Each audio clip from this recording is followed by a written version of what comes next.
Shalom, Erev Tov, good evening. This is TV7 Israel News, broadcast to you from Jerusalem.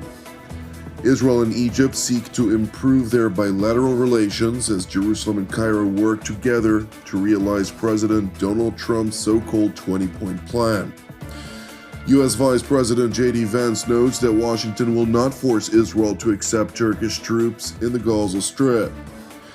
Iranian Supreme Leader Ayatollah Ali Khamenei asserts that his country's nuclear capabilities are none of the United States' business. Israeli Prime Minister Benjamin Netanyahu hosted Egypt's intelligence director Hassan Mahmoud Rashad at his office in Jerusalem, during the course of which the two discussed efforts to advance U.S. President Donald Trump's 20-point plan for the Gaza Strip, Israeli-Egyptian bilateral relations, and the importance of strengthening the peace between the two countries, including other regional issues.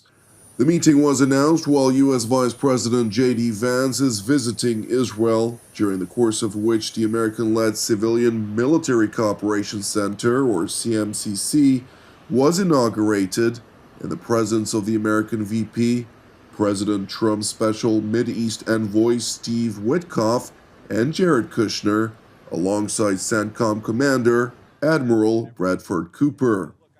We are 1 week into President Trump's historic peace plan in the Middle East, and things are going, frankly, better than I expected that they were. This is a very, very tough situation. You have two peoples, two enemies, who have fought a very tough conflict against each other. You have a terrorist organization on one hand that murdered a lot of innocent people. You've got an Israeli army that was defending itself on the other, that has learned a lot over the past couple of years. And then, of course, you have an innocent civilian population in Gaza that's caught in the middle. But we're here at the Civilian Military Cooperation Center, which we are announcing the opening of. You have Israelis and Americans working hand in hand to try to begin the plan to rebuild Gaza, to implement a long-term peace, and to actually ensure that you have security forces on the ground in Gaza, not composed of Americans, who can keep the peace over the long term. So we've got a lot of work left to do. This is going to take a very, very long time, but I think Steve Witkoff, Jared Kushner, and Admiral Cooper behind me have done an incredible job. Vice President Vance continued by lambasting Western media outlets for evidently rooting for failure of President Trump's 20-point plan, despite extensive efforts being put into the peace-oriented outline by multiple state actors from around the world.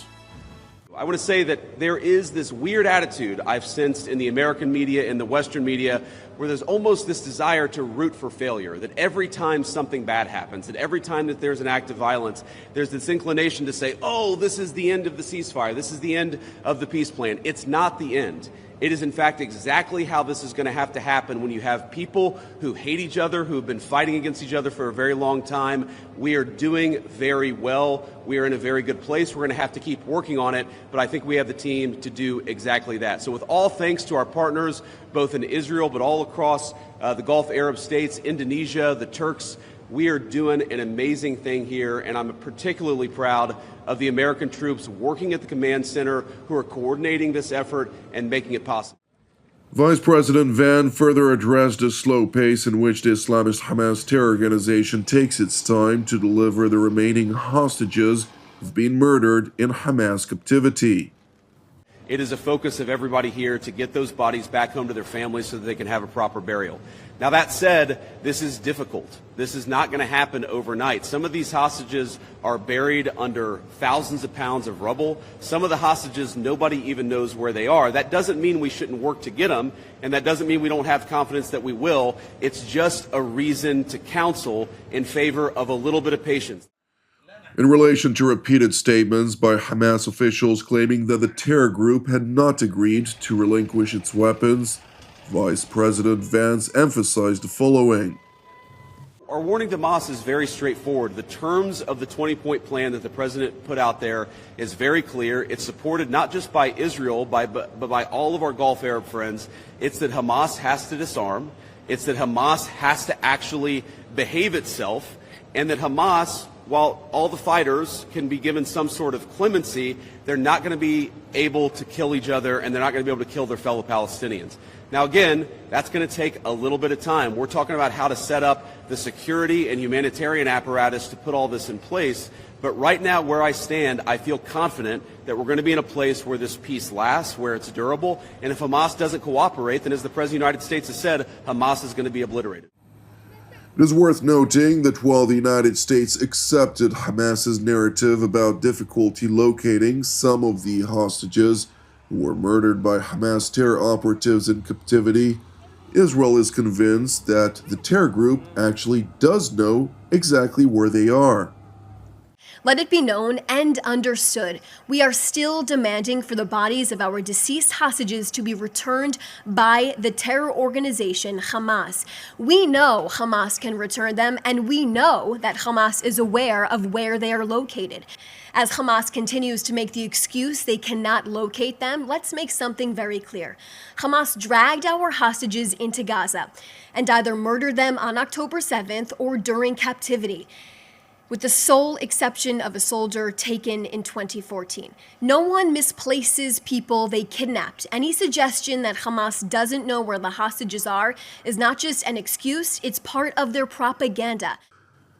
Meanwhile, in Egypt, the most senior official of the Islamist Hamas terror organization sought to alleviate pressure directed at his terror group, stressing that he believes the ceasefire will ultimately hold. أقول إنه هذا الاتفاق سيصمد، أولاً لأننا نريد أن يصمد وإرادتنا الالتزام به قوية. ثانياً الإرادة الدولية والتظاهرة الدولية التي حدثت في مصر برعاية الرئيس عبد الفتاح السيسي وحضور ورعاية الرئيس ترامب، وهذه التظاهرة الدولية كل ذلك والوعود والضمانات التي قطعت وسمعناها، كل ذلك يطمئن أن هذا الاتفاق سيصمد إن شاء الله تعالى. The terror official stopped short, however, from addressing Hamas's intentions vis-a-vis disarmament or the Islamist terror group's ongoing attacks against Palestinian civilians throughout the war-ridden enclave. In contrast, the Hamas official did confirm the terror group's intentions to return all of the deceased hostages, but claiming it would take time.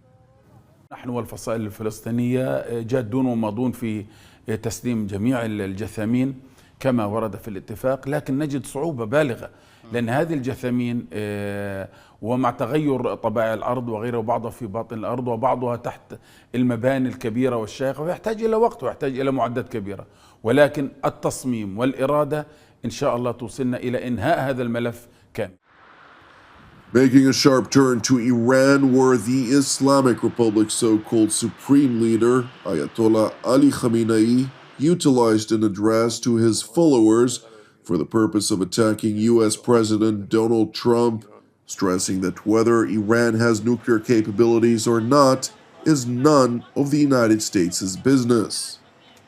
افتخار میکنه که صنعت هسته‌ای ایران رو بمباران کردیم و از بین بردیم. خب خیلی خوب، همین خیال باشه.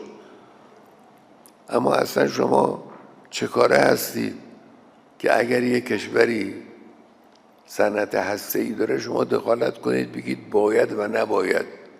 شما چه کاره دنیایی؟ چه ربطی به آمریکا داره که ایران امکانات هسته‌ای و صنعت هسته‌ای داره یا نداره؟ این دخالت‌های ناواب، ناجور، غلط و زورگویانه است. Khamenei's arrogant address did not stop there, as he continued by asserting that his regime will not capitulate to international pressure. من اهل معامله‌ام، میخوام معامله کنم، با ایران معامله کنیم، معامله ای که با زورگویی نتیجه او از پیش معلوم باشه معامله نیست، تحمیله و ملت ایران زیر بار تحمیل نخواهد رفت. The Islamic Republic Supreme Leader went on to address his terror regime's ballistic missile attacks on Israel, claiming that the Islamic Revolutionary Guards Corps had more surface-to-surface capabilities that it could utilize in a next war against Israel. این موشک‌ها رو نیروهای مسلح و صنایع نظامی ما آماده داشتن، استفاده کردن، به کار بردن، بازم دارن. لازم باشه در وقت دیگر هم ازش استفاده میکنن. Khamenei, who sustained devastating losses against Israel on multiple fronts over the course of the past 2 years, went on to claim that the Ayatollah regime had in fact emerged victorious at the culmination of the 12-day war. Thank you for watching TV7 Israel News. If you're blessed by our updates, which are exclusively donation-based, please consider supporting TV7 with a donation. You can do so via our website at www.tv7israelnews.com. I would like to encourage you to keep praying also for the speedy return of all deceased hostages from the Gaza Strip for proper burial here in Israel. Pray also for Christians and Druze currently besieged by the Damascus regime in southern Syria, and for the Christian community in Algeria. And last, but certainly not least, pray also for the peace of Jerusalem and the salvation of Israel. I'm Jonathan Hessen, wishing you an Erev Mevorach, and God willing, until our next update, Shalom from Jerusalem.